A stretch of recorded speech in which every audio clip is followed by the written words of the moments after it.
اعوذ باللہ من الشیطان الرجیم بسم اللہ الرحمن الرحیم درسری پڑھ لیجیے اللہم صلی علی محمد وعلی آل محمد کما صلیت علی ابراہیم وعلی آل ابراہیم انک حمید مجید اللہم بارک علی محمد وعلی آل محمد کما بارکت علی ابراہیم وعلی آل ابراہیم انک حمید مجید۔ سورہ مائدہ قرآن کی 5ویں سورہ ہے، 105 آیت تک کا بیان ہو چکا ہے۔ اب جو آگے آیت ہے 106، اس میں اللہ تعالیٰ نے گواہی کے بارے میں بتایا کہ کس طرح سے کوئی معاملہ پیش آ جائے تو کس طرح سے گواہی دیں یا گواہی لیں، یعنی زندگی کا ایک دم جز ہے، یہ سب ہمیشہ ضرورت پڑتی رہتی ہے انسان کو۔ قرآن کیا ہے؟ ہدایت کتاب ہے، یعنی زندگی گزارنے کا طریقہ، ہر چیز اس میں ہے، اور ہم لوگ کی بدقسمتی ہے کہ ہم لوگ اس کو سمجھ نہیں پائے۔ بسم اللہ الرحمن الرحیم۔ یا ایھا الذین آمنوا شہادۃ بینکم اذا حضر احدکم الموت حین الوصیۃ اثنان ذو عدل منکم وآخران من غیرکم۔ اے ایمان والو، جب تم میں سے کسی کو موت آنے لگے تو وصیت کے وقت تمہارے آپس کی گواہی تم میں سے 2 معتبر شخص ہیں، 2 معتبر یعنی اچھے انسان ہوں، یا غیر قوم کے 2 شخص ہوں، اگر تمہیں کہیں سفر میں گئے ہو پھر تمہیں موت کا واقعہ پیش آ جائے۔ اگر آپ سفر میں ہوں، آپ کوئی مسلمان نہیں مل رہا ہے تو وہاں پہ غیر مسلم کی گواہی بھی مانی جائے گی۔ دیکھیے، وہ ایک واقعہ ہوا تھا، جو آیت کا پس منظر ہے، اس میں ایک واقعہ پیش آیا تھا حضور صلی اللہ علیہ وسلم کے زمانے میں۔ ہم واقعہ ابھی آخر میں بتائیں گے، تو اسی کے سلسلے میں یہ قانون اللہ نے بتایا کس طرح سے تم آپس میں اس طرح کا معاملہ طے کرو۔ تو اس کا مطلب یہ ہے کہ گواہ سے مراد یہاں وصی ہے، اس کے اقرار وصیت کو گواہی کہہ دیا گیا ہے۔ مرنے والا جس شخص کو اپنا مال وغیرہ سپرد کر کے کسی کو دینے دلانے کے لیے کہہ جائے اس کو وصی کہتے ہیں۔ بھائی جیسے ہمارے پاس کچھ مال ہے، ہم مرنے لگے، ہم نے ان کو دے دیا تو یہ وصی ہو گئے۔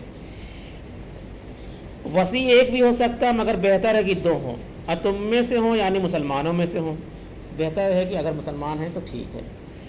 اگر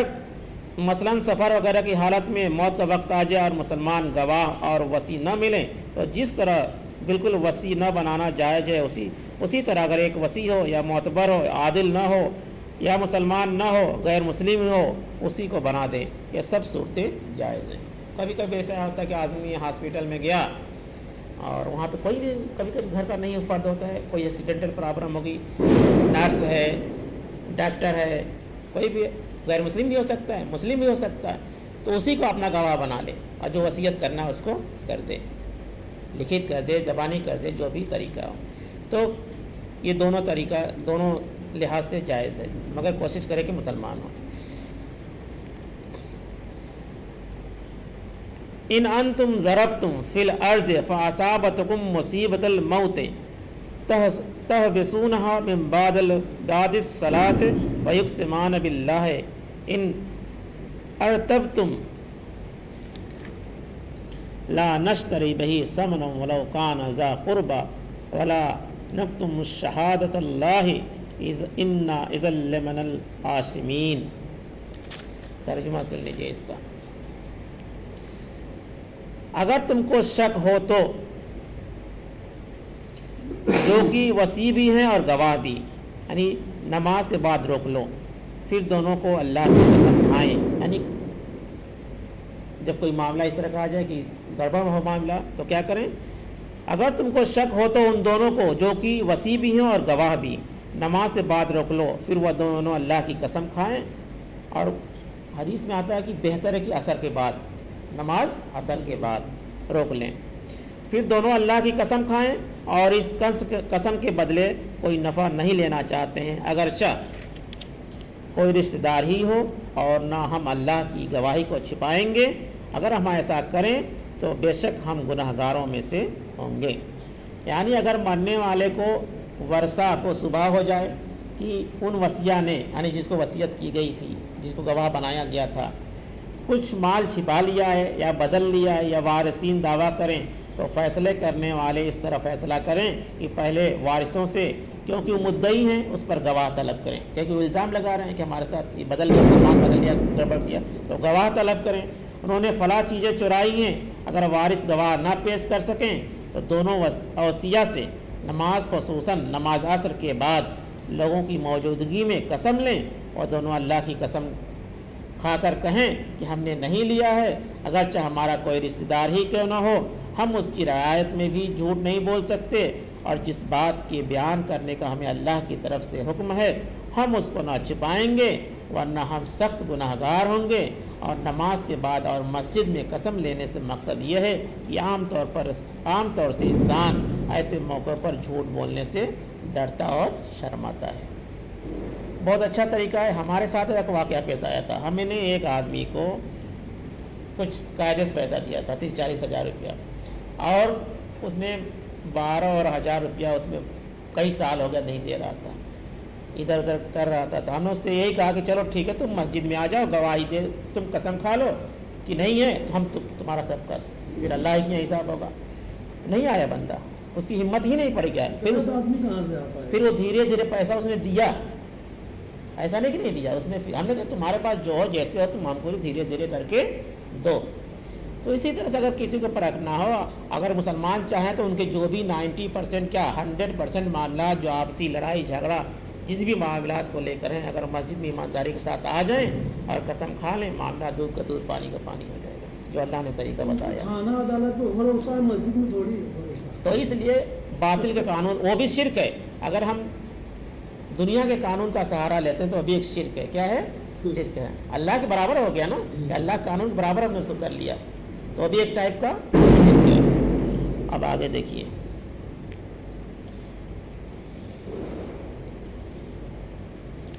فَإِنْ أُسْرَ عَلَىٰ أَنَّهُمَا أَسْتَحَقَّ اسْمًا فَآخَرَانِ يَقُومَانِ مَقَامَهَا مِنَ الَّذِينَ أَسْتَحَقَّ عَلَيْهِمُ الْأَوْلِيَانِ فَيُقْسِمَانِ بِاللَّهِ لَشَهَادَتُنَا حَقٌّ مِنْ شَهَادَتِهِمَا وَمَا أَعْتَدَرَيْنَا إِنَّا إِذًا لَمِنَ الظَّالِمِينَ۔ ترجمہ، پھر اگر معلوم ہو کہ دونوں وصی کسی گناہ کے مرتکب ہیں تو ان لوگوں میں سے جن کے خلاف گناہ کا ارتکاب ہوا تھا دوسرے شخص جو سب میں قریب تر ہیں جہاں وہ دونوں وصی کھڑے ہوں، اب یہ دونوں حلف کے لیے کھڑے ہوں، پھر دونوں اللہ کی قسم کھائیں یقیناً ہماری یہ قسم ان دونوں کی اس قسم سے زیادہ سچی ہے اور ہم نے کوئی زیادتی نہ کی ہے ورنہ ہم ظالموں میں سے ہوں گے۔ یعنی جس کو پہ الزام لگایا جا رہا ہے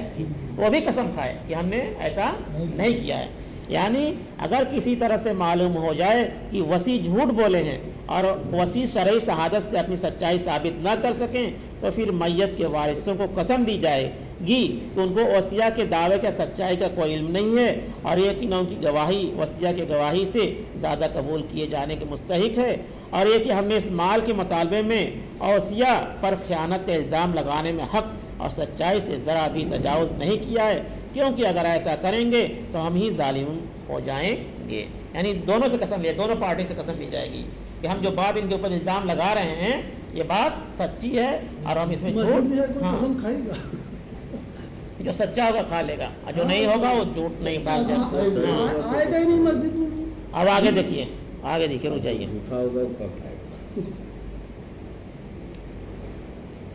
وجہ او یخافون ان ترد ایمان بعد ایمانہم واتقوا اللہ واسمعوا واللہ لا یہدی القوم الفاسقین۔ یہ اس کا بہت قریب ذریعہ ہے کہ لوگ گواہی ٹھیک طریقے پر دیں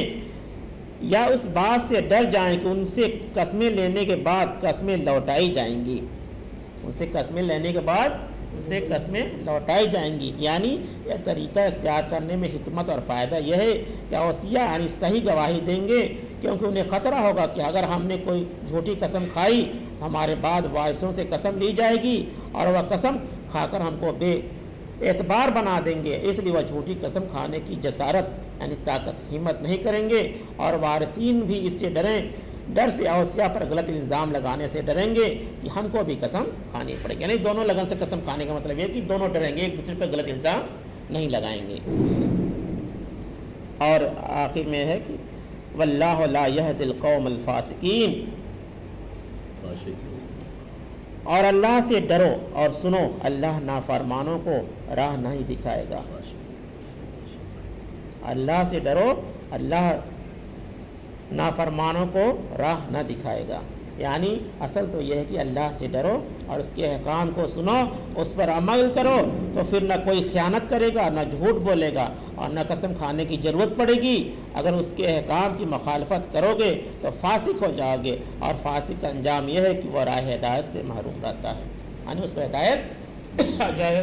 نہیں ملے گی تو جہنم کی طرف وہ معاملہ چل جائے۔ ہوا کیا تھا، یہ واقعہ سن لیجئے۔ واقعہ اس آیت کے نازل ہونے کا واقعہ ہے کہ بدیل نام کے ایک مسلمان شخص تجارت کے غرض سے شام گئے، وہاں بہت سخت بیمار ہو گئے۔ ان کے پاس جو کچھ سامان تھا وہ اپنے دونوں رفیق مانے ساتھی سفر تمیمی اور عدی جو اس وقت عیسائی تھے سپرد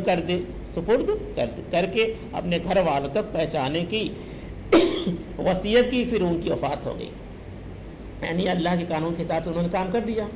بھلے سے عیسائی تھے، اجازت ہے اس بات۔ سفر سے واپس آنے کے بعد ان دونوں نے یعنی دونوں عیسائیوں نے سب سامان لا کر وارثوں کو حوالے کر دیا، مگر چاندی کا ایک پیالہ جس پر سونے کا نقش و نگار تھا اس میں سے نکال لیا۔ سامان میں ایک رکا بھی تھا، یعنی لسٹ تھی، کیا کیا سامان ہے، اس میں ایک لسٹ بھی پڑی تھی جس میں سب سامان کی فہرست لکھی ہوئی تھی۔ اس کے لحاظ سے وہ پیالہ گم تھا۔ وارثوں نے جب ان دونوں سے اس کے بارے میں پوچھا تو انہوں نے جھوٹی قسم کھائی، لیکن بعد میں پتہ چل گیا، اور دو پیالہ ان دونوں نے مکے میں کسی سونار کے ہاتھ بیچا ہے۔ جب پھر ان دونوں سے پوچھا گیا تو کہنے لگے کہ ہم نے میت سے خرید لیا تھا، چونکہ خریداری کے گواہ نہ تھے، اس لیے ہم نے پہلے اس کا ذکر نہیں کیا ہے، کہیں ہم جھوٹے قرار پائیں۔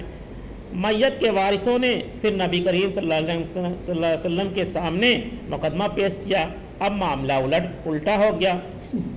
وصی تو خریداری کے مدعی وارث منکر ہو گئے، اور خریداری کی شہادت موجود نہ ہونے کی وجہ سے وارثوں میں سے دو آدمیوں نے جو میت کے زیادہ قریب تھے قسم کھائی، جو وارث تھے، کہ پیالہ میت کی ملک تھا، یعنی اس کی پراپرٹی تھی، اور یہ دونوں نصرانی اپنی قسم میں جھوٹے ہیں، لہٰذا جس قیمت پر انہوں نے اسے فروخت کیا تھا جو 1000 درہم تھا وارثوں کو دلائی گئی۔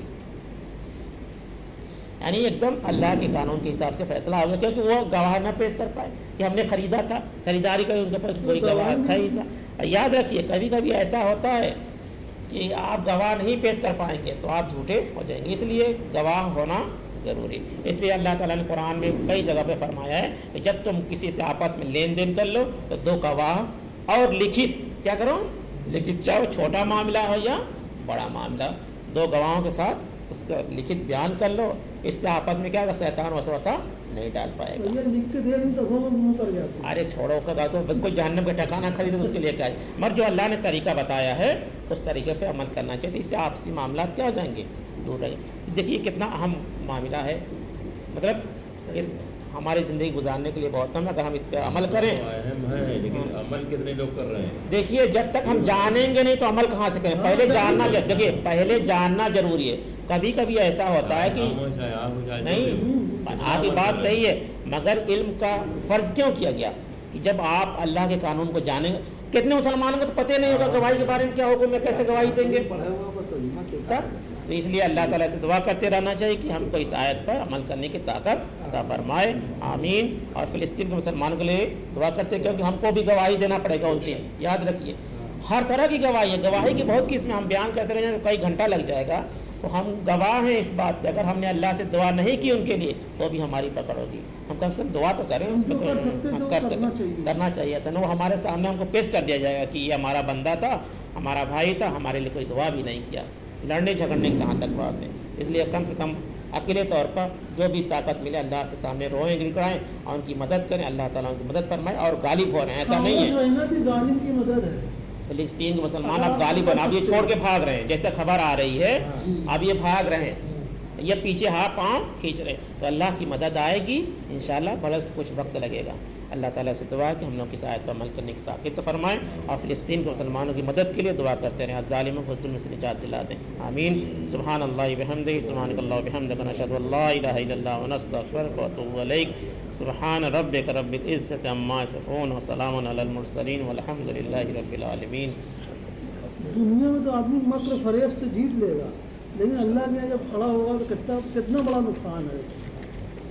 کا۔ دنیا میں تو مکاری کر لے گا، لیکن اللہ کے یہاں مکاری چلے گی؟ دنیا میں بھی نہیں چل پائے گا، کتنا دن چلے گا۔